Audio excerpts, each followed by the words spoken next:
All right. So, Tales from the Trading Desk, Kev. What do you have in store for us this So week? this week, I actually we were talking about different things that we might do, and I thought it would be a great opportunity to highlight a website that I just love, which is Occupy a Job on Wall Street. Like Patrick, you ever heard of this website? No, I have not. I don't know who it is, but he's hilarious.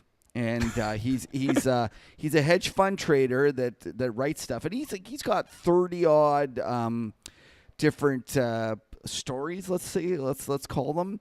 Most of them are not safe for work. Actually, they're not even safe for the huddle. Like I was going through these, and I was like, and that's saying a lot when they're not huddle safe. Like you know what I mean? Like that's a lot. Because we So we've yeah, yeah, we and go listen, we go pretty far.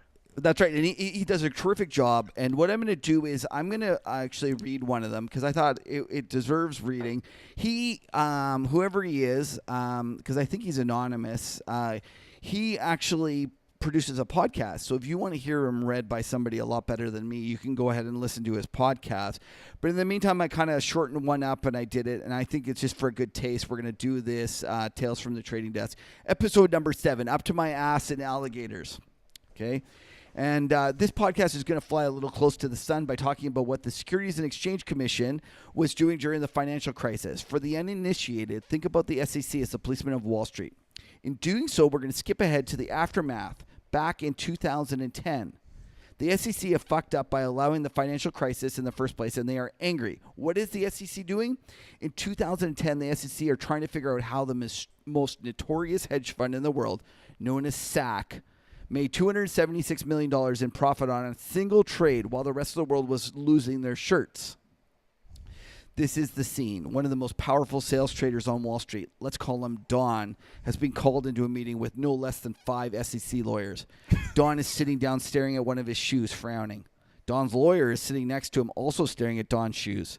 Across from them are 4 men and a young woman in gray suits looking serious. They're sitting down with their briefcases in front of them. Don and his lawyer look up. Don is smiling and his lawyer is frowning. SEC agent number 1 starts off. So how do you know SAC? Well, Don says no one knows them very well. Well, SEC agent says, well, we have over 1,400 instant message conversations between you and a trader named Tim. So you seem to know them better than, say, an average man on the street, correct? Isn't that what you call yourselves, the street? Don's lawyer interjects here and tries to call an end to the interview.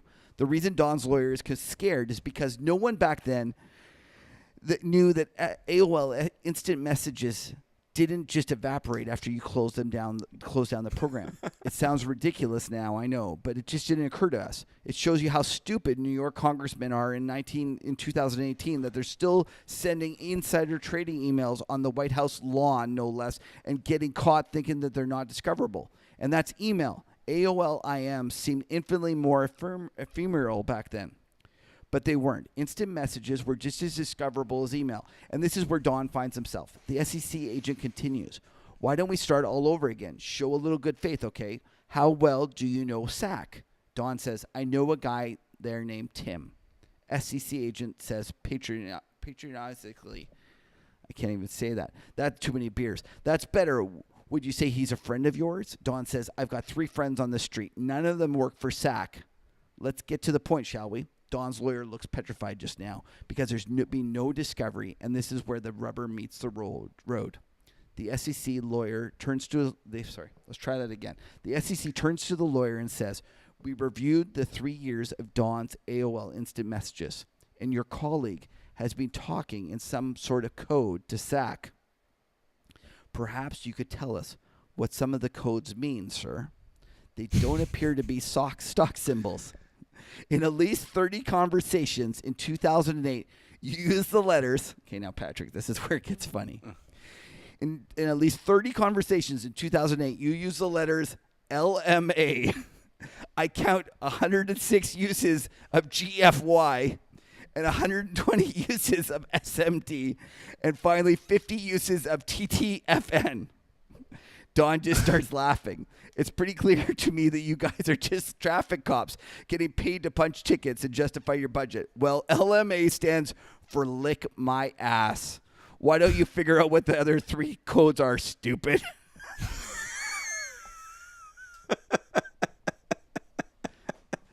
Listen, this Occupy Wall Street guy, I'm telling you, that is the tamest of his stories. They're outstanding. They're just outstanding. Go look at episode number 37, The Intern.